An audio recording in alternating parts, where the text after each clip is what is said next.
Yo guys, welcome to the first paranormal research video. Today, I'm going to be telling you about the poltergeist of 30 East Drive.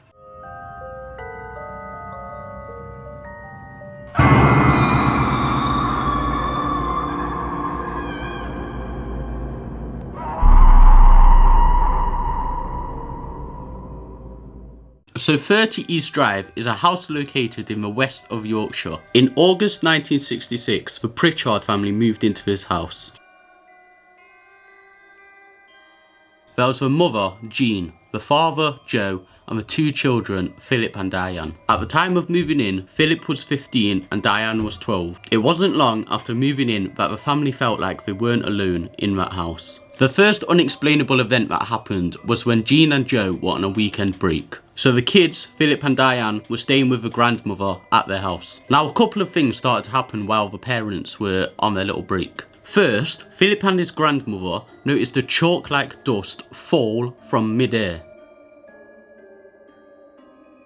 So literally, it wasn't like falling from the ceiling, it was falling from mid-air under head height. And it just kept falling. So just imagine, yeah, it's not falling from the ceiling, it's falling from under head height. So obviously, understandably, they were confused. So the grandmother called her daughter over to try and figure out what it was causing the dust. And this is where the next strange thing happens. The grandmother's daughter, Mrs. Kelly, went into the kitchen when she arrived to get cleaning equipment to try and clean up the dust that had settled on everything basically. But as she walked into the kitchen, she slipped on a pool of water, which there was no explanation for where it came from. So she just tried to mop it up, but every time she went to mop it up, a new patch of water appeared somewhere else on the floor. Once again, this was something so unexplainable because there was nowhere the water could have leaked from. And it's the fact that every time she went to clean up that pool of water, another one appeared in front of her. Like in front of their eyes. Philip saw it as well. It was appearing in front of their eyes, just pools of water all over the kitchen floor. And this wasn't just a one-time thing either. Once the parents were back, this kept happening, just random pools of water in the kitchen. So we got plumbers out and all professionals to dig up the floor. They literally got the kitchen floor dug up to see if there's anything causing a leak or anything to cause random puddles, which there can't be anyway. And they found nothing. Literally nothing could have caused it. So they were just confused. Now they were all quite freaked out by this, as anyone would be. But little did they know, this was just the start of a long journey of strange, unexplainable things happening. This was only the beginning, and things were about to get a lot worse.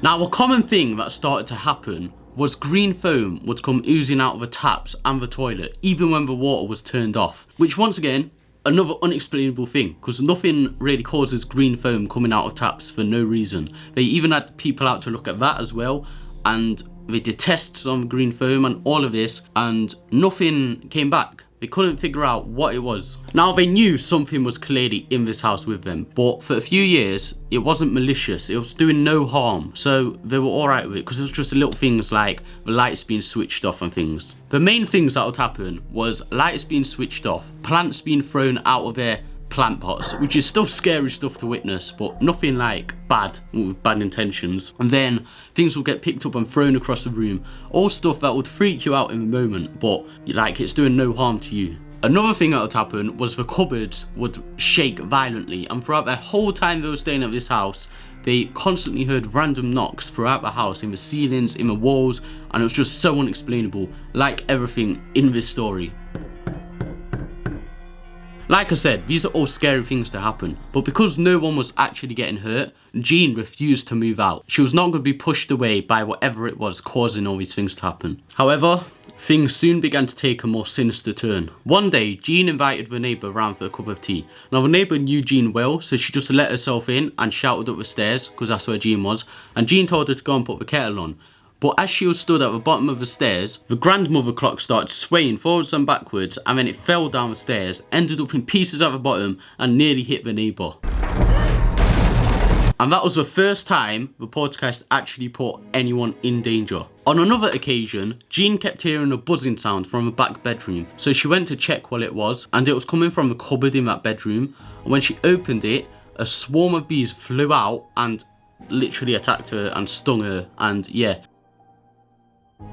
The neighbour said she was quite shaken up after that, but she still refused to move out. Even after that event, she was still adamant on staying and refused to leave. Now, Jeanne wasn't the only one being affected by all of this. Joe was also affected. There was a coal house under the stairs, and one day he went in there, and it's said by numerous people, after he came out of that coal house, he was a changed man. One person even said that ever since he came out of that coal house again, whatever happened in there broke his spirit. And that's some strong words. They think it broke his spirit, whatever happened to him in there. It was that powerful, whatever experience he had. But it's known that he went in there and the door literally shut behind him and he was trapped in there until he came out. But no one's going to know what happened to him in there. But Joe, unlike Jeanne, wasn't willing to stick around for much. One night, Jeanne woke him up and pointed next to him, and he looked, and there was like what seemed to look like a monk. The figure of a monk stood next to his bed, and that was it for him. He was gone. He went and bought a new house, but Jeanne still refused to be pushed out by this poltergeist. But that was it for Joe. But Jeanne knew she couldn't just leave the house with all this stuff going on. She wanted it to end because this was her home. She just didn't want to be pushed out of her home. So she got priests in to try and attempt an exorcism. Like numerous priests attempted an exorcism on the poltergeist. But the poltergeist just mocked it. Every time someone tried one, the poltergeist mocked it. It would slap the priests. It would push them. One of them got pushed down the stairs. It would seep holy water from the walls. It wouldn't work. Nothing was getting rid of this poltergeist. It was there to stay. Now, the stairs on the house seem to be one of the most active places in that building. People have captured things on photos. People have seen shadows. People have literally been pushed down the stairs. And we'll get onto the stairs in a minute. There's some, you probably, if you know about this house, you'll know what happened with the little girl that lived there. But we'll get onto that. But yeah, the stairs, people always say they feel lightheaded and they feel uncomfortable on the stairs. They don't like being there. The stairs, it just seems to be where it is most of the time. I've already said knocking used to be heard throughout the house, but that still happens to this day. Like, people that go to his house still hear knocking throughout the walls and the ceilings and just all around them, which makes no sense, because the ceiling, you could say, oh, it's someone on the next floor or something, but in the walls, like when there's nothing behind that wall, makes no sense.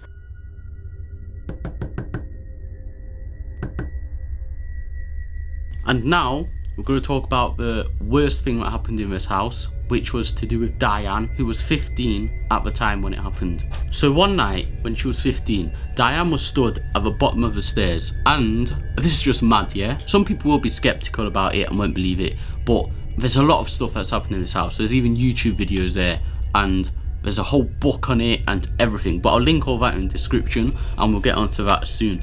But she was stood at the bottom of the stairs and her hair rose, like, you know in horror films how you see the hair rises up and like someone's, I don't know, like it's getting blown up, yeah? And then the next thing she knew, she was being dragged up the stairs and she was dragged all the way into her bedroom and the door was slammed behind her. And apparently after, she literally had finger marks around her neck. You're still here, aren't you?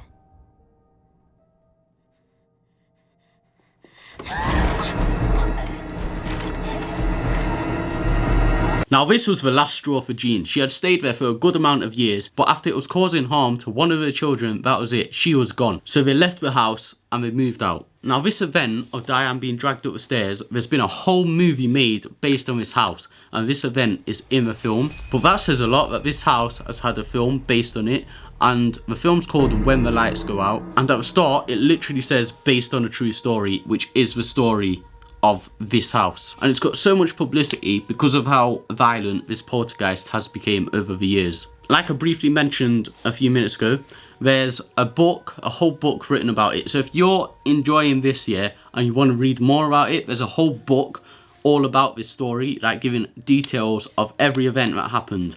So if you want to get that book, I'll leave a link in the description to that as well.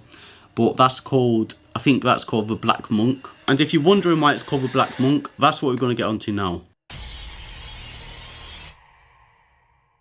So who is the poltergeist? Firstly, it's worth noting that poltergeists aren't usually violent and they're not known to be violent towards people, which is why this poltergeist has been labelled the most violent poltergeist in the world. In the world. Think about all the paranormal stuff that's happened in the world. This is the most violent poltergeist in the world. That's mad. But there's a few different theories on who he is. The family themselves used to call it Fred to probably normalise it a bit and make it seem less creepy. So yeah, they called him Fred. But during the strange happenings that went on, they contacted the press because they didn't know what else to do, and the press labelled him Mr. Nobody.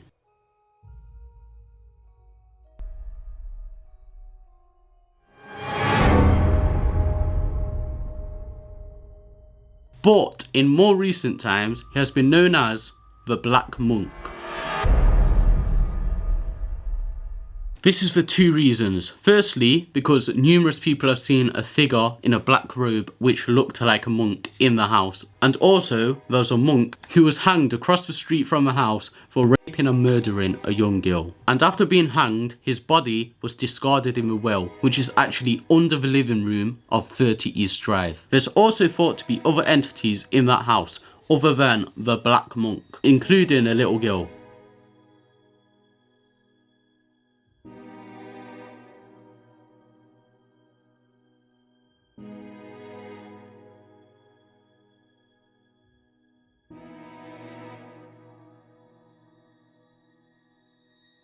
So yeah, that is the Poltergeist of 30 East Drive. Now if this video gets 50 likes, yeah, I will go and stay at 30 East Drive. I will literally go and stay there. I will go and stay at the house with the most violent poltergeist in the world for 50 likes.